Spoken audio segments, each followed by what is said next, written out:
কিছুটা জান দেব, কিছুটা জান নেব। জয় গুরু। রাধে রাধে রাধে রাধে রাধে। হ্যালো এভরিওয়ান, আমি পুনম কথা বলবো খাদান সিনেমাটি রিলিজ নিয়ে। সিনেমাটি আজকে রিলিজ হতে চলেছে, আমরা সবাই জানি। আর সিনেমাটি তোমরা কারা কারা হলে গিয়ে দেখছো প্লিজ কমেন্ট করে জানাবে। সিনেমাটা নিয়ে প্রচুর প্রচুর উত্তেজনা, প্রায় 15 দিন থেকে। পুষ্পা রিলিজ করেছে 5 তারিখে, 20 তারিখে রিলিজ করছে খাদান। আর খাদান এক্সাইটমেন্ট আর ধরে রাখতে পারছি না। দেবের এত পরিমাণে প্রমোশন, যেগুলো দেখে আমাদের উত্তেজনা আর বেড়ে বেড়ে বেড়ে বেড়ে এতটাই মানে হাই লেভেলে উত্তেজনা। সিনেমাটি ফাইনালি আজকে হলে গিয়ে দেখতে হবে। আর তোমরা কেউ কোনো সিন ক্যাপচার করে সোশ্যাল মিডিয়াতে পোস্ট করবে না, কারণ সিনেমাটি সবাই হলে গিয়ে দেখো। সিনেমাটি সুপার ডুপার হিট করো। সিনেমাটা নিয়ে আমরা খুবই খুবই আশাবাদী সিনেমাটি সুপার ডুপার হিট হয়। পুষ্পা যদি সুপার ডুপার হিট হতে পারে, আমাদের বাংলা সিনেমা কেন নয়? আর এটা একটা বিগ বাজেটের সিনেমা। এটা নিয়ে কিন্তু কোনো রকম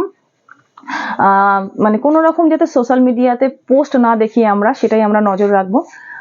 এই জিনিসটা আমরা অনেক দেখি যে কেউ ভালো সিন দেখলে সেটাকে ক্যাপচার করে পোস্ট করে দেয়, সেটা অনেকে আন্দাজ করে নেয় সিনেমাটা এরকম হবে এরকম হবে, কিন্তু সেই জিনিসটা করো না প্লিজ।